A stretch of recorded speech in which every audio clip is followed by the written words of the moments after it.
బుచ్చి sir. నిన్న evening చాలా రోజులు తగ్గట్టే లాస్ట్ 10 days నేను ఊళ్ళో లేను కాబట్టి కొంచెం చూడటం డిలే అయింది. అండ్ వచ్చిన తర్వాత నిన్న వేయించుకొని చూసిన తర్వాత ఇది సినిమా కాదు, ఒక జీవితంలో డౌన్ ట్రాడన్ పీపుల్ వాళ్ళ సఫరింగ్ని ఒక జర్నీలా చేయించావు. సార్. మాకు పెద్ద ప్రపంచాన్ని చూపించినట్లుగా అనిపించింది నేను చూస్తున్నంతసేపు.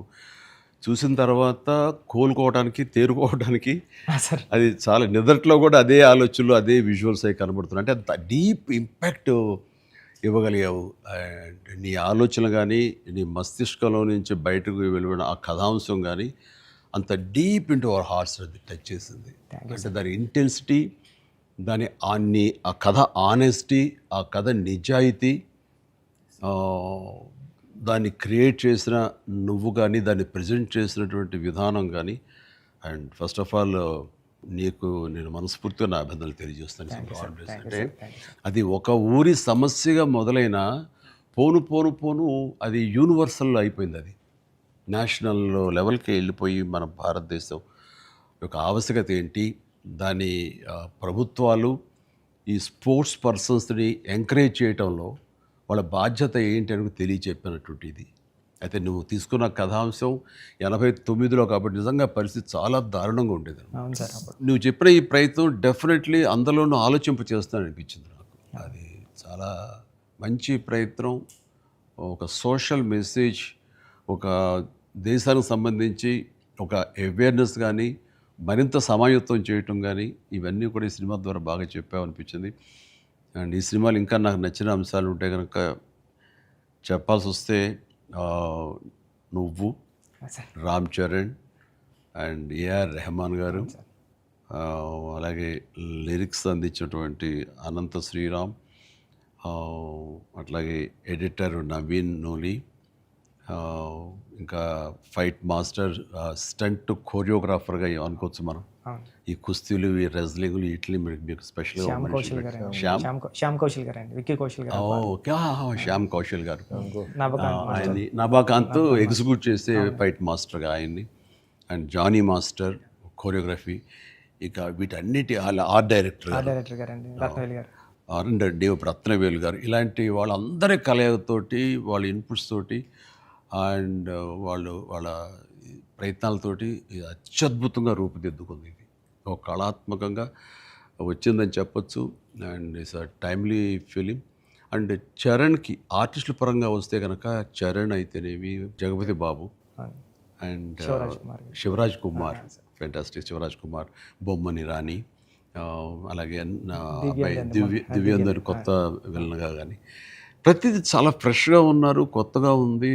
ప్రతి ఆర్టిస్టు చిన్నవాళ్ళు అవని, జూనియర్ ఆర్టిస్టులు అవని, బ్యాక్గ్రౌండ్ ఆర్టిస్టులు అవని, వీళ్ళందరూ కూడా ఒక రియల్గా జరుగుతుంది, ఒక ఇన్సిడెంట్, ఒక సంఘటన జరుగుతుంది, ఒక ఊరి కథ, ఒక మట్టి కథ చెప్తున్నాం అనటానికి ఆ మనుషులు కూడా మట్టి మనుషుల్లాగా రస్టిక్గా అది క్రియేట్ చేయటంలోనూ, దాన్ని తెరకెక్కించడంలోనూ నువ్వు, నీతో పాటు నీ టీం మెంబర్స్ అందరూ, నీ క్రూ కానీ, క్యాస్ట్ కానీ అందరూ చాలా బాగా చేయగలిగారు. ఇవన్నీ చేయటానికి వెనకాల వెన్నెముకలా నిలబడ్డ వ్యక్తి సతీష్ కిలార్ గారు.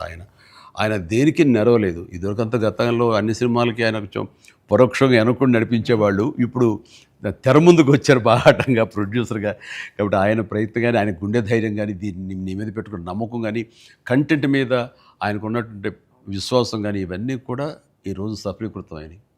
అండ్ అవ్వటానికి మీరు అందరూ ఎంత ప్రయత్నాలు చేసినా సరే తెర మీద కనిపించడానికి రామ్ చరణ్ ఎలా చేస్తాడు అనే దాని మీద ఉంటుంది కదా. మీరు అందరూ బాగా నటించాడండి. నిన్న వాళ్ళ అమ్మ అంటుంది, బాగా నటించాడు అన్నది కరెక్ట్ సర్టిఫికేట్ కాదు రేఖ, కరెక్ట్ మాట కాదు.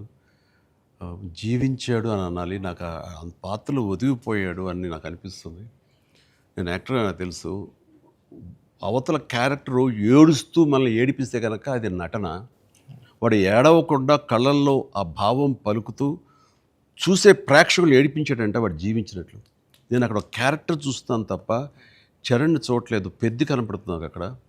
పెద్ది తను ఏడవకుండా తన భావోద్వేగాల్ని కళ్ళ ద్వారా చూపిస్తున్నాడు తప్ప ముఖవళికల ద్వారా, మజిల్స్ ద్వారా చూపించట్లేదు. అది చరణ్ స్పెషాలిటీ. అందుకని మనం ఎక్కువ ఇన్వాల్వ్ అయిపోతున్నాం. ఏం నటించాడు అనొచ్చు, చాలా గొప్ప గొప్ప నటులు ఉండొచ్చు, వాళ్ళ సిస్టమ్ వాళ్ళ విధానాలు చేయొచ్చు. కానీ భావోద్వేగాల్ని లోపల ఫీల్ అవుతావు, ఫీలింగ్ని మునిపంట నొక్కి పట్టి ఎక్స్ప్రెస్ చేస్తూ ఆ కళ్ళ ద్వారా పలికించడం, అది చూసి మనకి అరే నువ్వు ఏడిస్తే బాగుంటుందిరా అనొచ్చు, కానీ మనకి గుండె పిండేస్తుంది. మనం ఏడలేని సిచ్యువేషన్స్, కానీ ఏడిస్తే బాగుంటుంది అనిపిస్తుంది. ఇట్లాగా టోటల్గా అరెస్ట్ చేసేసి తను చూపించిన విధానం, ఎస్పెషల్లీ అప్పల్ సూరి మరణం దగ్గర నుంచి తన మోటివేట్ అయిన ఇది నుంచి ఇంకా సినిమా గ్రిప్పింగ్ వెళ్ళింది, ఇంకా డీవియేషన్ లేదు. అది చాలా చక్కగా పరిపూర్ణంగా సఫలీకృతమైనట్లు. అది అక్కడ తను చాలా బాగా ప్రజెంట్ చేశాడు, పెర్ఫామ్ చేశాడు. ఎక్సలెంట్. వాడు నా బిడ్డ కాబట్టి ఇంకా ఎక్కువగా చెప్పాలని అనిపించిన కొంచెం అడుచుకుంటూ మాటలు వెతుక్కుంటూ పొందిగ్గా మాట్లాడుతాను, కానీ అది నీలాంటి చూశాడు కాబట్టి నువ్వు చెప్పాలి సార్. మీరు మాట్లాడగలదు సార్, ఎందుకంటే సార్ ఇప్పుడు ప్రపంచం అంతా మాట్లాడుతుంది సార్ చరణ్ సార్ పర్ఫార్మెన్స్. పెద్ద అంటే చరణ్ సార్ అంటే పెద్ద. ఎందుకంటే సార్ ఈరోజు అందరూ ముక్త కంఠంతో అనేది ఒకటి సార్. ఏంటంటే ఏం పెర్ఫామ్ చేశారు అందరూ చిరంజీవి అంటున్నారు సార్. చిరంజీవి చిరంజీవి అండి సార్. హాస్పిటల్ సీన్లో చరణ్ సార్ పర్ఫార్మెన్స్ అంటే మీరు అన్నారు చూసారా, అంటే ఆయన ఫేస్లో బాధ ఉంటుందండి, కానీ మనకి ఆడియన్కి మాత్రం గుండె మెలిపెట్టేసినట్టు. నేను చరణ్ గారు అందరూ మనం ఐమాక్స్కి వెళ్ళాం సార్. ఐమాక్స్కి వెళ్తే మొత్తం థియేటర్లో సీట్లో ఉన్న వాళ్ళందరూ బ్యాగ్ తిరిగి ఇలా బెండ్ చేసి నీస్ మీద అన్నా నీకు నేషనల్ అవార్డు అన్నా అని అరిసారండి. ఈ ఇంట్లో చరణ్ గారి పెర్ఫార్మెన్స్కి నేషనల్ అవార్డు వచ్చంటే నాకు అంతకన్నా హ్యాపీ ఉంటుంది సార్. అంతకు మించిన సంతృప్తి ఇచ్చేసాడు. ఒక తండ్రిగా, ఒక నటుడిగా అంటే మళ్ళీ సీన్ కాదు, తోటి నటుడుగా, కాంటెంపరీ నటుడిగా నాకు నిజంగా చరణ్ గర్వకారణం. అండ్ నేను ఎంత తక్కువ మాట్లాడితే అంత మంచిది, ఎందుకంటే ప్రేక్షకులు వాళ్ళే మాట్లాడేసారు నా బిడ్డ గురించి. అంటే ఇక్కడ చిన్నప్పుడు చదువుకున్న ఒక సుమతి శతకంలోని ఒక పద్యం గుర్తుకొస్తుంది. ఇది పుత్రోత్సాహం పుత్రుణ్ణి కన్ననాడు కాదు, పదుగురు దాన్ని గుర్తించి వాళ్ళు మెచ్చుకుంటున్నప్పుడు, వాళ్ళు పొగుడుతున్నప్పుడు అది కదా నిజమైన పుత్రోత్సాహం. అంటే దాని అర్థం తెలిసొచ్చింది, ఇప్పుడు అనుభవపూర్వకంగా తెలిసొచ్చింది. And I'm really proud of my son, Charan. I love him. And then ఇక అదర్ క్యారెక్టర్స్ మీరు కన్సిడర్ చేసింది కానీ అది కానీ అప్పల్ సూరి క్యారెక్టర్ జగపతి బాబు టోటల్గా ట్రాన్స్ఫార్మ్ అయిపోయాడు. జగపతి బాబు అని తెలియకోవడానికి అతని కళ్ళు, ఆ తర్వాత అతని వాయిస్ వింటే కానీ అర్థం కాదు. మీ ఇంటర్వ్యూల ద్వారా నాకు తెలిసిపోయింది కాబట్టి, గెటప్ చూశాను కాబట్టి అయింది, కానీ నిజంగా ఎవరైనా కొంచెం కొత్త వాళ్ళు చూస్తుంటే కనుక అతను గుర్తుపట్టలేనంతగా ట్రాన్స్ఫార్మ్ అయిపోయాడు. మనకి జగపతి బాబు కనపడకుండా మీరు అప్పల సూర్యునే మీరు కనిపించేలా చేయటం అనేది మీ కాన్సెప్ట్, మీ డిజైనింగ్, అది చాలా అద్భుతంగా చేసాడు. తను కూడా చాలా అవును సార్. మీరు అన్నట్టు అవునండి, మీరు అన్నట్టు అప్పల్ సూరి క్యారెక్టరే ట్రిగ్గర్ చేస్తారు సార్ కథకి. ఏ ఎమోషన్ కావాలో అప్పల్ సూరే జెండా పట్టుకొని పెద్ద చేతిలో పెడతాడండి, అక్కడ నుంచి పెద్ద తీసుకుని ట్రావెల్ అవుతాడు సార్. అది కరెక్ట్ సార్, మీరు ఏదైతే చెప్పారో అది. అందుకే అలా సార్ అప్పల సూరి క్యారెక్టర్ అన్న డ్రైవ్ చేయబట్టే లాస్ట్లో స్టేషన్ కూడా అప్పల వాళ్ళ అయింది సార్. అది చాలా మంచి ట్రిబ్యూట్.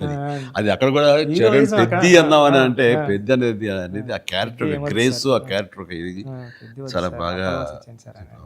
తర్వాత శివరాజ్ కుమార్ శివన్న ఆ క్యారెక్టర్ ఒప్పుకొని చేస్తాననటం అనేది ముందు అసలు ఫస్ట్ సక్సెస్ అది అదృష్టం నీకు. అంటే అంత మంచి మనిషి, అంత మంచి యాక్టర్, దాంట్లో ఒదిగిపోయి చేశాడు.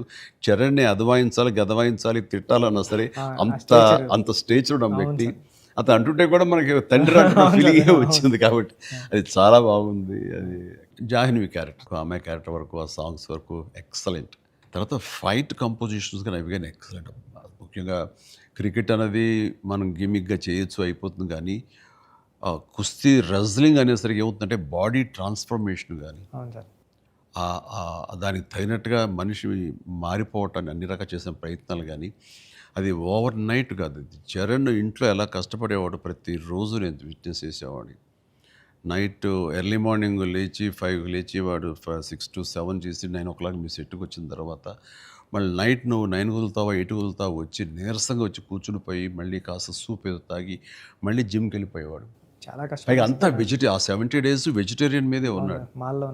ఉండి ప్రోటీన్ కోసం ఎంత ఇదంటే హై ప్రోటీన్ కావాలి, నాన్ వెజిటేరియన్ తినకూడదు. దానికోసం ఎలా కష్టపడ్డాడు, ట్రెడ్మిల్ జిమ్లో ఎలా ఇదయ్యాడు. అనేది చూస్తుంటే అబ్బా ఇంత అవసరమా, ఇంత కష్టపడాలా, మనం చేసాం కష్టమైన క్యారెక్టర్లు, రిస్కులు చేసాం, కానీ ఇంత చేస్తున్నాడు ఏంటి, దీని ప్రతిఫలం ఎలా ఉంటుంది అంటూ వాళ్ళ అమ్మ అయితే భగవంతుని దండం పెట్టుకుంటూ కోరుకుంటూ ఇంత కష్టమైన ప్రతిఫలం రావాలని. ఎందుకంటే అంత కష్టపడి జనం ఆమోదం పొందకపోతే మొత్తం అంతా ఇదైపోతుంది, వ్యర్థమైపోతుంది. ఇంకా కష్టపడితే ఇంతైనా ప్రతిఫలం అనే ఒక డిసప్పాయింట్మెంట్ వస్తుంది. కానీ ఇప్పుడు ఏంటంటే ఎంత కష్టపడితే అంత ఎప్రిసియేషన్ వస్తుంది అనేది ఈ పెద్ద క్యారెక్టర్ తన కష్టపడినందుకు, జనాలు దీన్ని యాక్సెప్ట్ చేసి వెల్కమ్ చేస్తున్నందుకు, నీరాజనలు పలుకుతున్నందుకు హ్యాట్స్ ఆఫ్. సార్ నా ఫేవరెట్ ఏంటంటే సార్, ట్రైన్ దగ్గర లెగ్ పెట్టడానికి బిఫోర్ వచ్చి ట్రైన్ ఇలా పట్టుకొని రెండు ఇలా పట్టుకొని ఒకసారి బయటకు వస్తారు కదండి ఫ్రేమ్లో, అప్పుడు చరణ్ సార్ ఎక్స్ప్రెషన్ ఉంటుందండి, కళ్ళు అలా మూసి ముందండి జస్ట్ అలా ప్లెయిన్గా శూన్యంలోకి అలా చూసి అప్పుడు లెగ్ పెట్టడం స్టార్ట్ చేస్తారండి.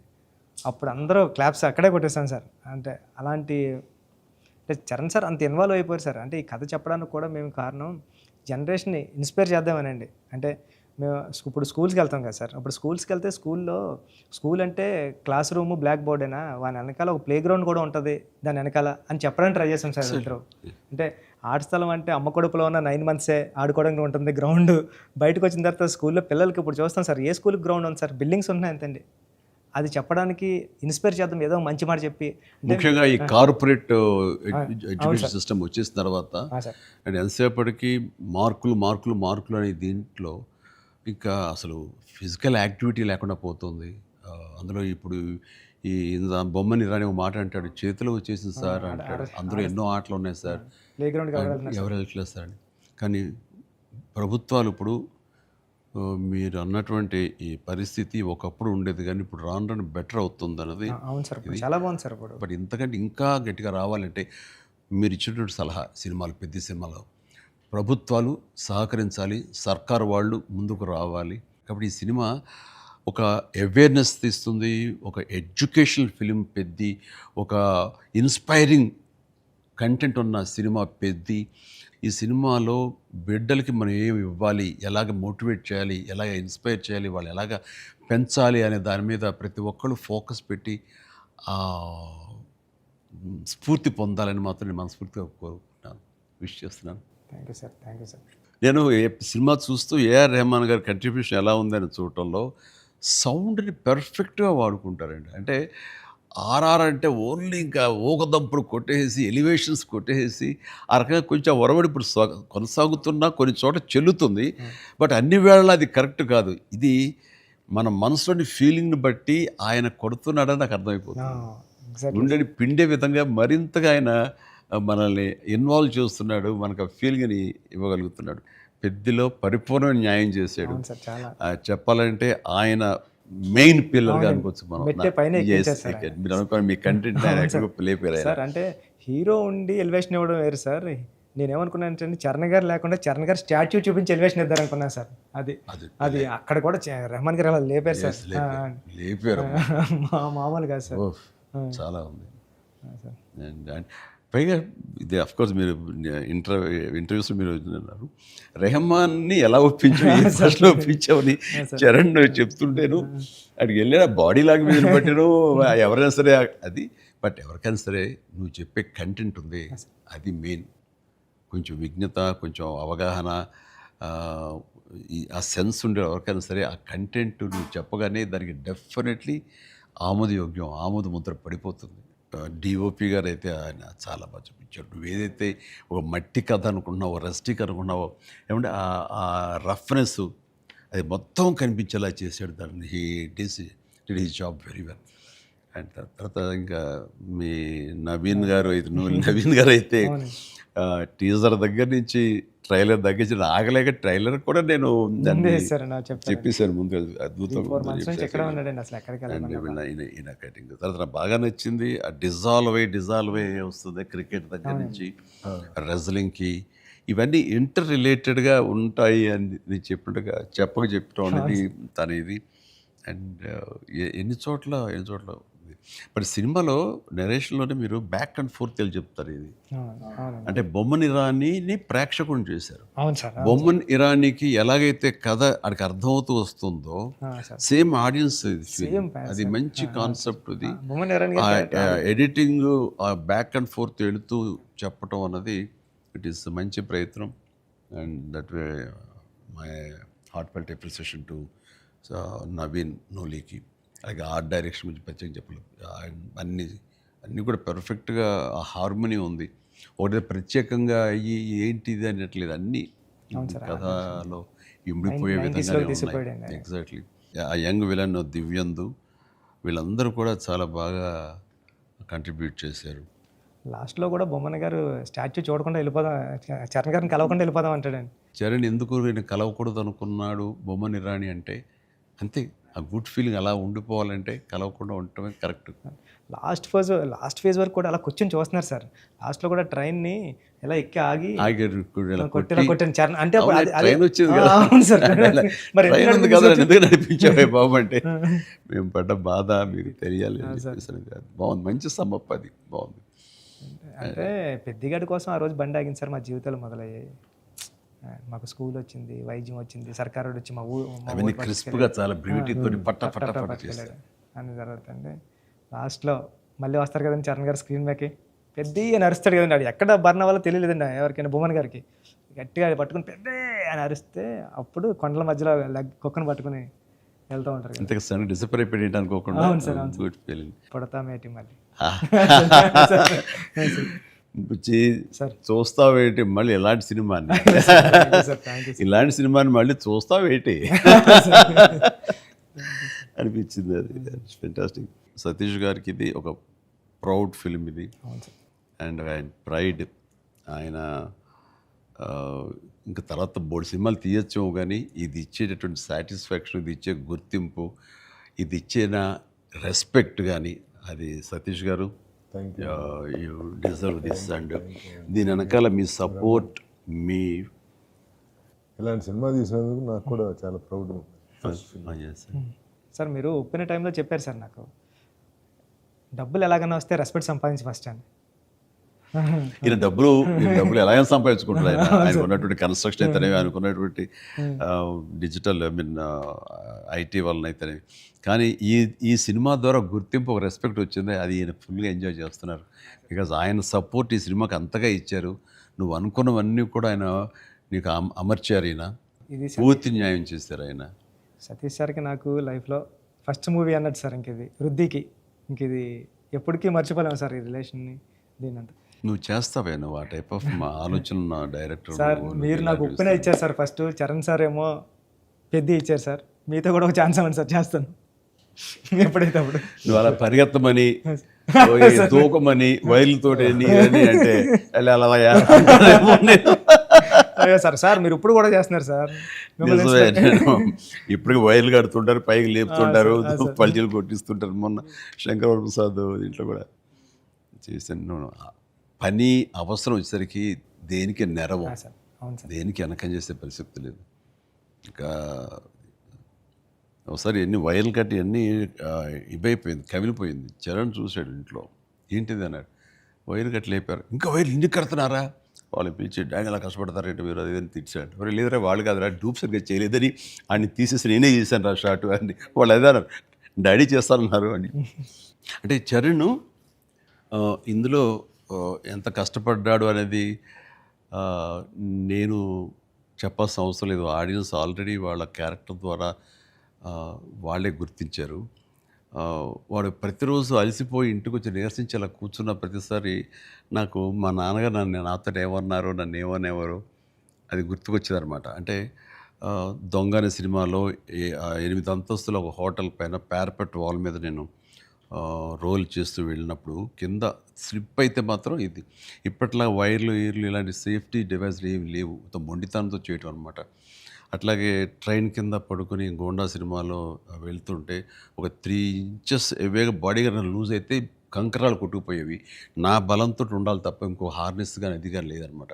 ఇవన్నీ మా నాన్నగారి దగ్గర నుంచి చూసి ఇంటికి వచ్చేసి చాలా బాధపడేవాళ్ళు. తిట్టేసాడు. కోపంలో బాధ ఎలా ఉంటుందంటే బూతులు తిట్టేసేవారు.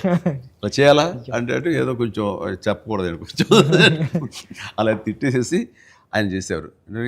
తప్పదనా దాందే ఉంది చేయాలి, లేకపోతే ఎలా కనపడదు రిజల్ట్, ఎలా మరి ఫ్యాన్స్ ఇచ్చేయాలి కదా వాళ్ళు ప్రేక్షకులు అన్నీ అప్పట్లో ఏం మాట్లాడేవాడిని. లేదురా రేపు పొద్దు నీకు కొడుకు పుట్టి, అప్పుడు ఇంకా చరణ్ పుట్టలేదు ఆ టైంకి, నీకు కొడుకు పుట్టి వాడు యాక్టర్ అయ్యి హీరో అయ్యి వాడు ఇలాగే కష్టపడుతున్నారు అప్పుడు తెలిసి వస్తారా మా ఫీలింగ్స్ ఏంటో నీకు అనేవాళ్ళు. నిజంగా నీ పెద్ద సినిమాకి చేసి వాడు అలసిపోయి వచ్చి కూర్చుని ఈ మణికట్టు దెబ్బ తగిలిందని కానీ కంటి మీద దెబ్బ తగిలి రక్తం ఇదే ఇచ్చింది దాని కుట్లు పడ్డాయి అన్నప్పుడు కొంచెం ఒక హాఫ్ ఇంచ్ క్వార్టర్ ఇంచ్ కిందకి వెళ్తే కంటి గుడ్డేమవుతుందో అనే పరిస్థితి అన్నీ తెలిసినప్పుడు మాత్రం బాధపడి వ్యక్తం చేయబోయాను. నాకు మా నాన్నగారు మాట గుర్తుకొచ్చింది. ఆయన ఎంత బాధపడి ఉంటారు అని చెప్పేసి అదే బాధ ఈరోజు నేను వాడు కష్టపడి వస్తుంటే మాత్రం నాకు ఉండే పిండిన ఫీలింగ్ ఉంది. అయితే సినిమా చూసిన తర్వాత కొన్ని ఎపిసోడ్స్ గురించి చెప్పాల్సి వస్తాయి. ఇందులో ఇంటర్వెల్ నుంచి మాత్రం సినిమా మనిషిని కట్టిపడేసింది, ప్రేక్షకుడిని తారాస్థాయికి తీసుకెళ్ళిపోయింది. ఎమోషనల్ జర్నీ చేయించి ఒక రోలర్ కోస్టర్ రైడ్ లాగా చేయించి అప్ అండ్ డౌన్ చేయించి పినాకిల్ ఇంకా తారాస్థాయికి తీసుకెళ్ళి అక్కడ వదిలిపెట్టావు సినిమాని. ఆటల్లో ముఖ్యం చెప్పాలంటే హాస్పిటల్ సీన్ బుచ్చి సార్ నా భూతో నా భవిష్యత్తు తలుచుకో నాకు ఇంకా గురిపాడు వస్తుంది, గూస్ బంప్స్ వస్తున్నాయి. హాస్పిటల్స్ అసలు హాస్పిటల్ సీను వాడి నటనకి మాట్లాడుతూ చూడు సార్ అది నటనకి అది నటన కాదు, వాడు ఫీల్ అయిపోయాడు దానికి. అక్కడి నుంచి నా కంట తడి తడి తడి లాస్ట్ వరకు ఆగలేదు. All the appreciation, all the blessings, God bless him, God bless him. దానికి చక్కటి అంత మంచి క్యారెక్టర్ ఇచ్చినటువంటి నీకు hats off, hats off. Thank you. Thank you sir. ఒకసారి ఎస్పి బాలసుబ్రహ్మణ్యం ఆయన నువ్వు ఒకప్పుడు ఆపద్బాంధవుడు చేసావు, ఇంకోసారి రుద్రవేణి చేసావు, అలాగే చాలా సినిమాల్లో నీ పెర్ఫార్మెన్స్ అనేది తెలుసు. కానీ ఎక్కువ కమర్షియల్ వైపు వెళ్ళిపోతున్నావు చిరంజీవి. నీలో పొటెన్షియాలిటీ ఉంది. ఎప్పుడో బాలసుబ్రహ్మణ్యం మన కె బాలచంద్ర గారు అన్నది కూడా అతను ప్రస్తావిస్తూ నీలో ఒక కమలాసనం రజనీకాంత్ అందరి కలయిక ఉంది అంటే ఏదో మాట్లాడుతూ రావాలి సినిమాలు అంటే. అలాంటి కంటెంట్ తోటి మన వాళ్ళు వస్తే కనుక ఎందుకు చేయను, చేసే కెపాసిటీ ఉంది, చేయగలను నమ్మకం నాకు ఉంది, రావాలి అంటే. నువ్వు చేయలేనిది చూడండి ఏం లేదు అని అన్నప్పుడు నాకు అవకాశాలు రాని టైంలో హిందీలో ఒక డంగల్, ఒక చెక్దే వచ్చినప్పుడు వాళ్ళ పెర్ఫార్మెన్స్ అది చూసినప్పుడు ఇలాంటి కదా నాకు కావాలని కోరుకున్నాను. కానీ అలాంటి కంటెంట్ తోటి డైరెక్ట్లో వస్తేనే కదా మనకు ఏదైనా ఛాన్స్ అవకాశం ఉండేది. అలాంటి వచ్చినప్పుడు ఆ సినిమాకి ఇప్పుడు ఈ సినిమా కూడా అలాంటి స్పోర్ట్స్ నేపథ్యంలోనే వచ్చింది. ఆ సినిమాల్లో దంగల్ తీసుకుందాం, అది ఫ్యామిలీ ఎమోషన్ అది. అండ్ దోస్ కుస్తీకి సంబంధించిన, రజనీకి సంబంధించిన ఫ్యామిలీ ఆడబిడ్డల వాళ్ళ ఇంటర్నల్ డ్రామా గుండెని కట్టిపడేస్తుంది, పిండేస్తుంది.